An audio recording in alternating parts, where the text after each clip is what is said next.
민수기 15장 32절부터입니다. 지난 시간에 이 15장 30절에서 31절을 다시 한번 읽겠습니다.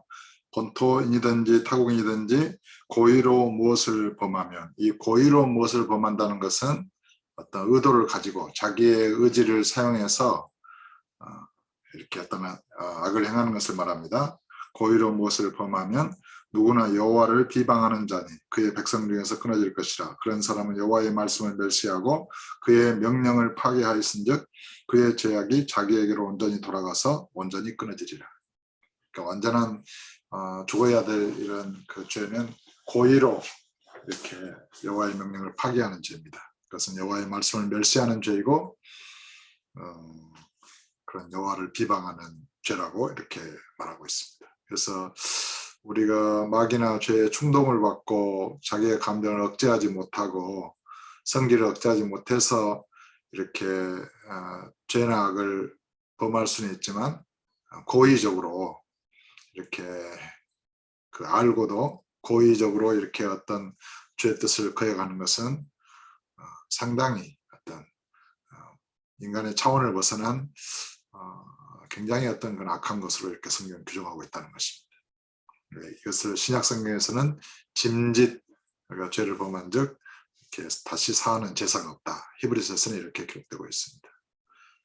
저와 여러분은 온전히 마음에서 성령의 뜻을 이해하고 알았으면 그 뜻에 이렇게 믿음으로 순종하고 따라야 될 줄로 믿습니다. 인간의 어떤 체면이나 인간의 어떤 것을 인해서 이렇게 할 수도 있지만은 어떤 의도를 가지고 고의적으로 일부러 어떤 그런 알면서도 죄나 악을 이렇게 행한다는 것은 어쩌면 용서받지 못하는 커다란 죄악일 수 있습니다.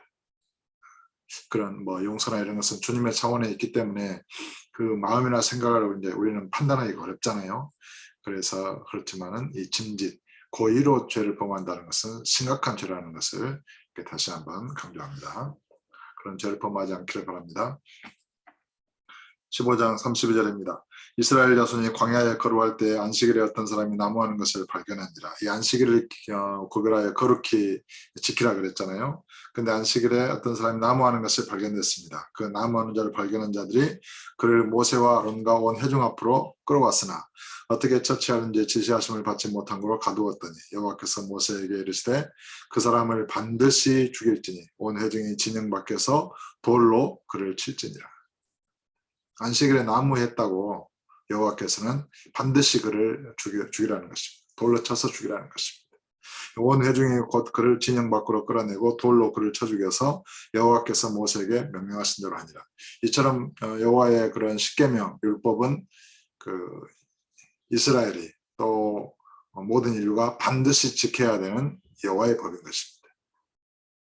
그리고 그 안식일을 지키라는 십계명을 어기면은 돌로 쳐서 죽임을 당해야 되는 법인 것입니다. 그런 죄악인 것입니다.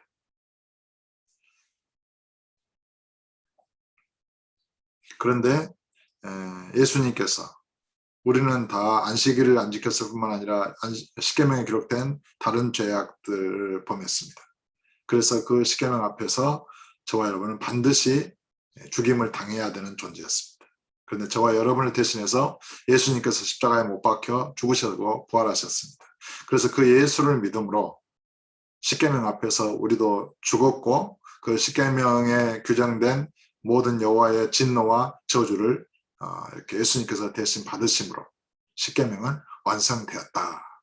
그 율법은 완성되었다. 이렇게 선언됩니다. 완성된 법이라고 하는 것은 이제 법이 할 일이 없다라는 것입니다. 법이 맞춰졌다는 것입니다. 그래서 그리스도는 믿는 자에게 의를 이루게 하여 율법의 마침이 되시니라. 이렇게 기록된 것입니다.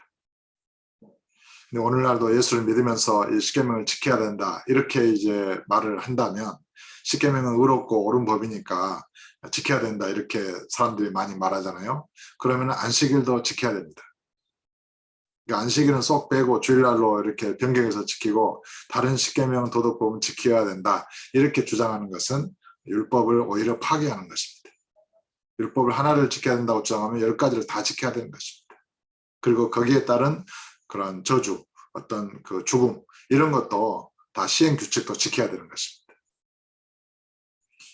이런 것을 잘 이해하지 못하고 또 그렇게 이제 십계명을 지켜야 된다 이렇게 주장하게 된다면 예수님께서 그 십계명 앞에서 죽어야 될 나 대신 십자가에서 죽으셨다는 것을 부인하게 됩니다.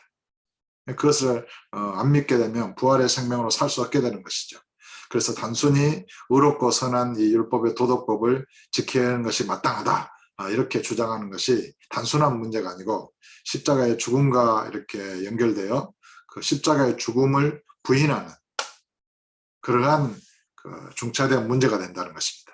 율법과 이 복음의 문제를 잘 이해하고 믿고 깨달아야만 십자가의 죽음을 이해하고 부활의 능력으로 새롭게 거듭난 자로 살 수 있습니다. 37절입니다. 여호와께서 모세에게 말씀하여 이르시되 이스라엘 자손에게 명령하여 대대로 그들의 옷단 위에 술을 만들고 정색금을 그 위에 술에 더하라. 이 술은 너희가 보고 여호와의 모든 계명을 기억하여 준행하고 너희를 방종하게 하는 자신의 마음과 눈의 욕심을 따라 음행하지 않게 하기 위함이라. 그리하여 너희가 내 모든 계명을 기억하고 행하면 너희의 하나님 앞에 거룩하리라. 나는 여호와 너희 하나님이라. 나는 너희의 하나님이 되려고 너희를 애굽 땅에서 인도해 내었느니라. 나는 여호와 너희의 하나님이니라.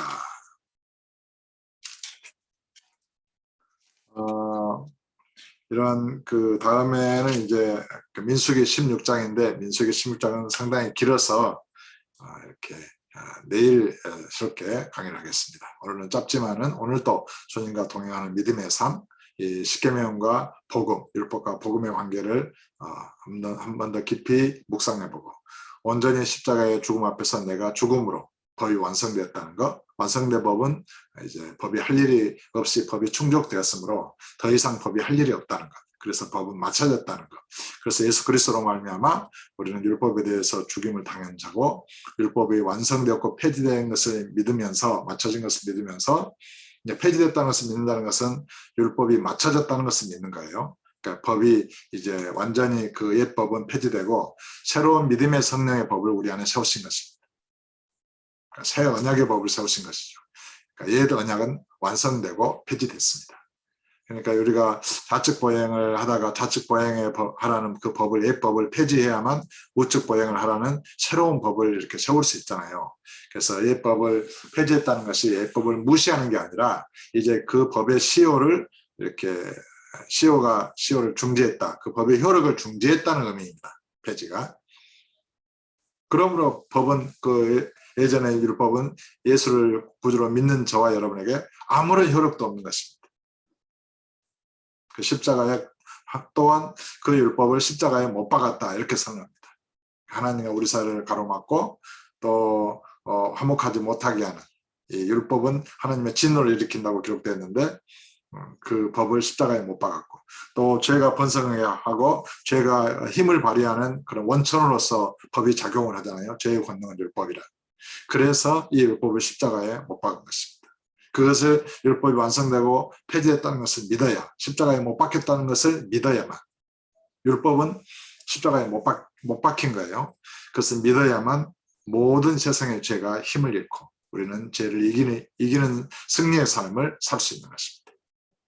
아무쪼록 오늘도 세상과 죄와 마귀를 다 이기고 예수님으로 승리하는 저와 여러분 되시기를 예수 이름으로 축복합니다.